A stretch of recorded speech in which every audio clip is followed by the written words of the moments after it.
5 de la tarde con 34 minutos. A partir de este sábado, toda la región metropolitana y casi 16 millones de chilenos estarán en cuarentena. Vamos a conversar sobre este tema, sobre estas medidas, con la ex ministra de Salud, la doctora Soledad Barría. ¿Cómo está, doctora? Muy buenas tardes. Gracias por responder nuestro llamado. Hola, Matilde. Muchas gracias a ustedes. Doctora, probablemente este es el minuto más difícil de toda la pandemia, incluso más que al comienzo, por la cantidad de ocupación de camas UCI.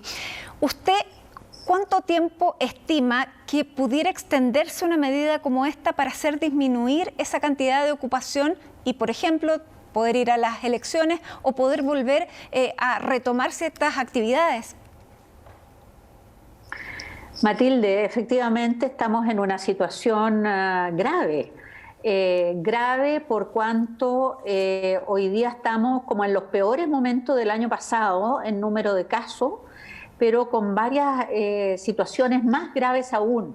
Una de ellas es que la epidemia en todas las regiones está muy fuerte. Entonces el año pasado existía la posibilidad de enviar pacientes de una región a otra. En cambio, en este momento eso no es posible. Estamos con una ocupación general de camas de intensivo más arriba del 95%. Eso es capacidad plena. Y hay que entender que 6.000 casos al día significa que en 15 días más vamos a tener 900 personas que van a requerir hospitalización o apoyo de oxígeno, y de esas unas 400 van a requerir de camas de intensivo, que en este momento no tenemos. Entonces estamos en una situación muy grave, por lo cual yo creo que es indispensable hacer un llamado a la comunidad, Matilde, a que de verdad le tomemos el peso a esto que está sucediendo. Cada uno de nosotros tiene una responsabilidad en esto, pero también un llamado muy fuerte al gobierno que entregue los medios de ingresos económicos universales para que efectivamente la gente se pueda quedar en cuarentena. Tenemos que extremar hoy día las medidas para poder hacer frente a esta gravísima crisis que estamos viviendo. Doctora, porque claro, evidentemente la gente va a entrar en cuarentena durante este fin de semana y los bonos que se están estudiando están todavía en el primer trámite en el Congreso. ¿Usted estima entonces que, por ejemplo, eso daría la tranquilidad a las personas para quedarse en sus casas? Porque de todas maneras son situaciones también de mucha carencia. ¿Cómo se ayuda a esa gente también? O sea, el único mecanismo que ha funcionado en otras partes es que efectivamente exista un apoyo directo a las familias, de tal manera de que las familias puedan quedarse en las casas. Hoy día se presenta una desigualdad muy tremenda, Matilde, que alguna gente se puede quedar, pero otra gente no. Entonces estamos viendo cómo la gente más humilde, que vive más hacinada, que tiene más riesgo, nuevamente es la que va a tener más posibilidades de contagio. Entonces es urgente un inmediato apoyo económico, ojalá universal, porque empieza la letra chica a decir a este sí, a este no, y finalmente la gente sigue saliendo. No puede ser, por ejemplo, que entiendo que hay algunos trabajos que se consideran de primera necesidad. Yo creo que estos próximos 2 o 3 meses, son tiempos muy duros hasta que no tengamos una mayor inmunidad por la vacuna. Pero con estas cifras ya tenemos 30.000 muertos. ¿Qué más? Doctora, le quería preguntar respecto a eso. Hoy día conocimos un dato bien preocupante, por decirlo menos, que es que la mitad de las personas que están muriendo en sus casas. Esto significa que ya superamos con creces el dilema de la última cama, porque finalmente esa cantidad de personas no llega. ¿Cómo podemos dimensionar esta cantidad de personas que están muriendo fuera de recintos asistenciales? ¿De qué nos está hablando? Matilde, normalmente hay muchas personas que fallecen sin estar en los centros asistenciales, para ser justo.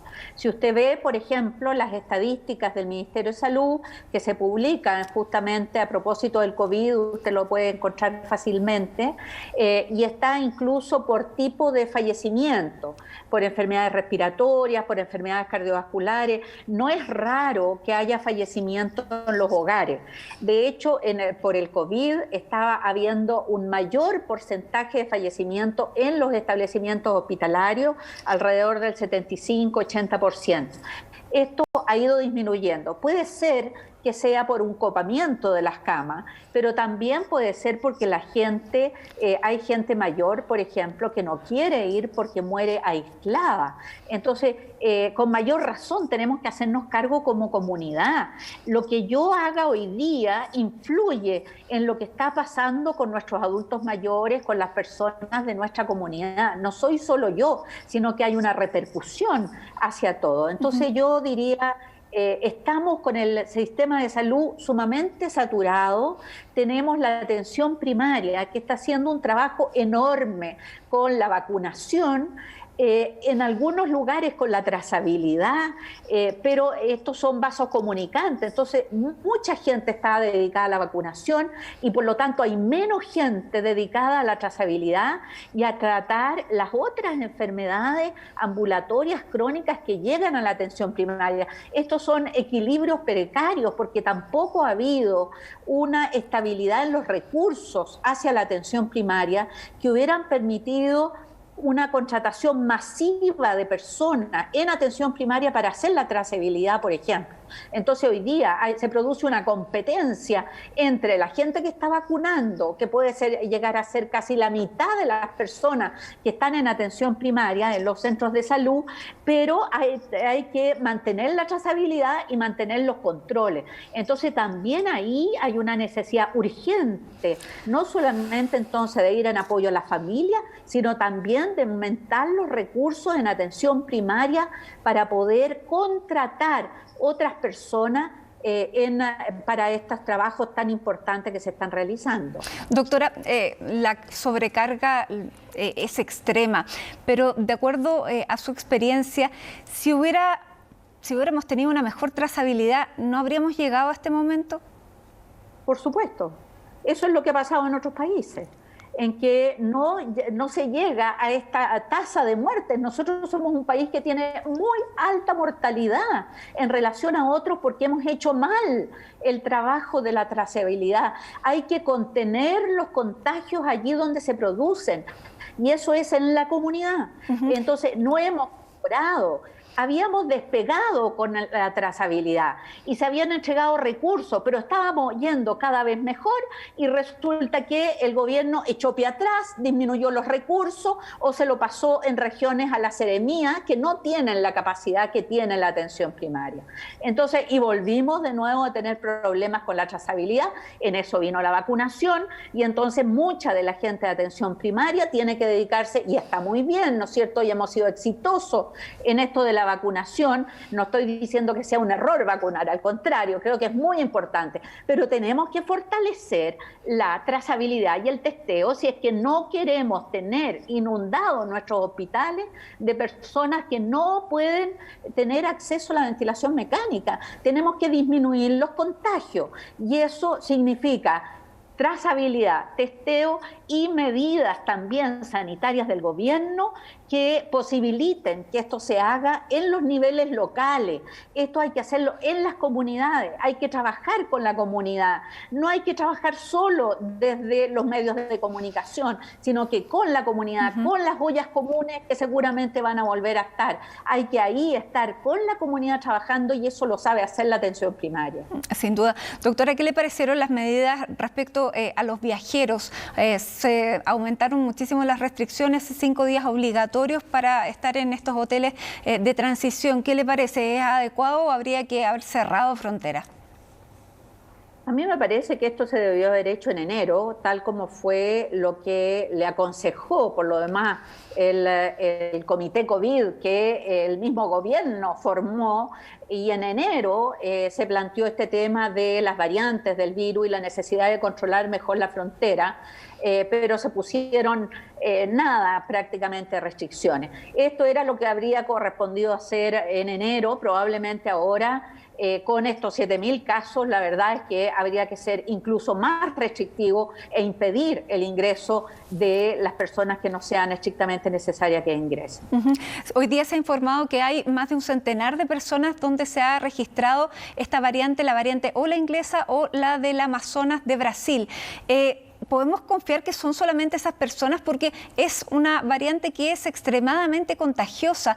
¿Qué tenemos que esperar con respecto a cifras como esas? ¿Se pueden extrapolar?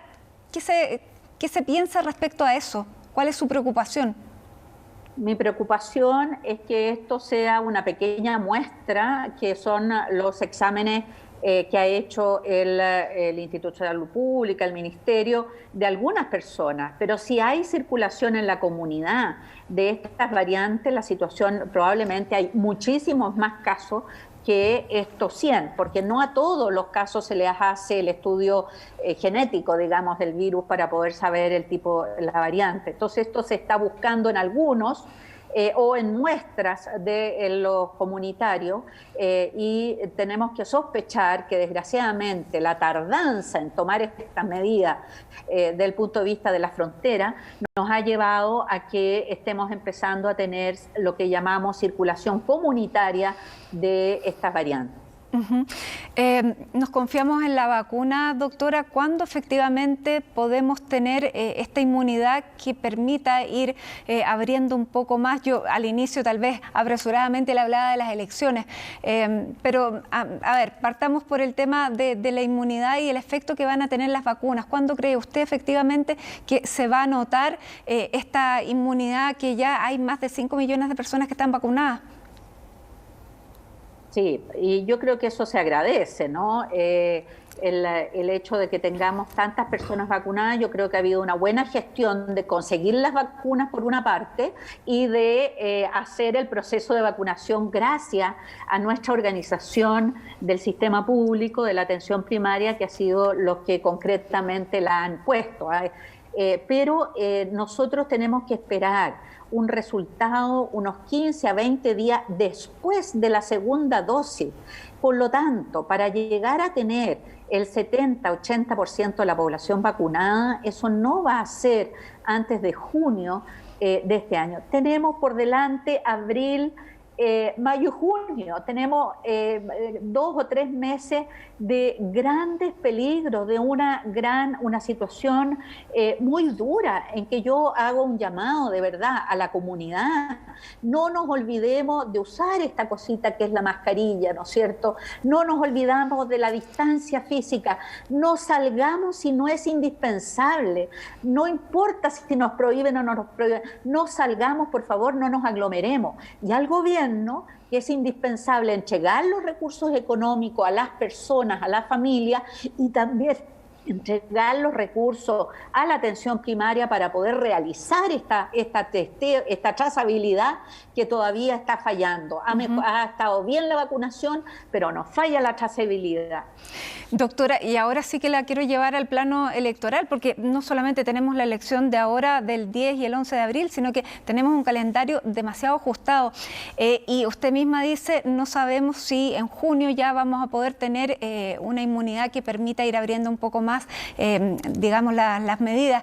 ¿Usted suspendería las elecciones de este 10 y 11, estas 2 semanas de cuarentena estricta, si fuera estricta en la región metropolitana, permitirían dar mayor tranquilidad para poder ir a votar? ¿Qué le parece a usted? ¿Cuál es su opinión? A ver, el ideal es que se produzca, que vayamos a votar. Yo creo que esa es la posibilidad de hacer las elecciones. Yo todavía no la doy por perdida, digamos, hasta que veamos, tal como dijo la presidenta del Colegio Médico, el lunes probablemente ya sea el día fatal para la decisión, ¿no? Yo creo que no sabemos hasta cuándo postergarlo.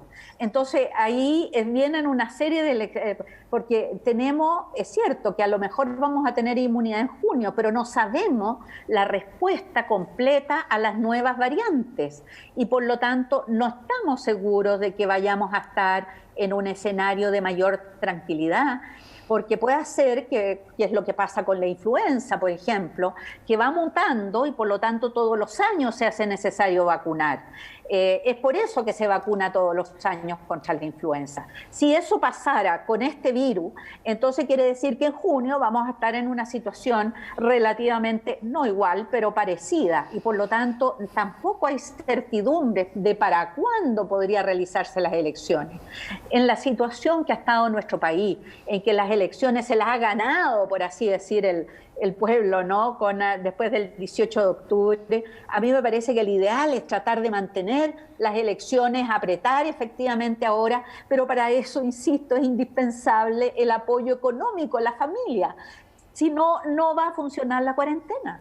Ahora, hablando del mismo proceso electoral, lo vimos durante el plebiscito, no se produjeron contagios a partir de la votación. ¿Eso qué le parece a usted? ¿Cuánta tranquilidad puede tener una persona que va a votar? ¿Es más o menos seguro que ir al supermercado? ¿Cuál es la recomendación? O sea, yo creo que es incluso más seguro que ir al supermercado. Yo estuve de apoderada general en un local para el plebiscito y la verdad es que no había aglomeraciones, pese a que era en un solo día, claro que era rápida la votación, por eso me parece que está bien que sea en 2 días, pero la verdad es que funcionó perfectamente bien.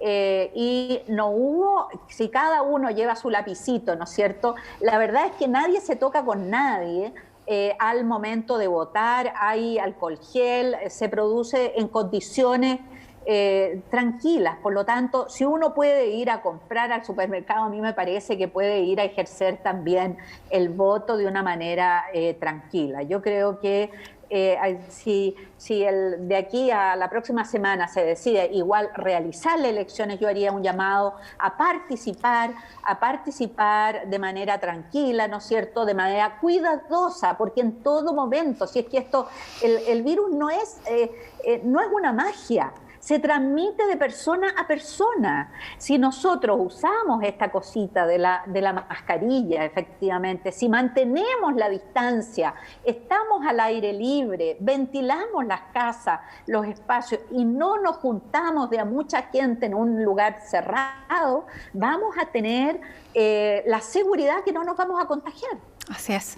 Doctora, le queremos agradecer a esta hora este contacto con CNN Chile en su calidad de médico y también de ex ministra de Salud, así que doblemente gracias, que tenga una buena tarde y seguiremos conversando, por cierto, de este tema. Que esté muy bien.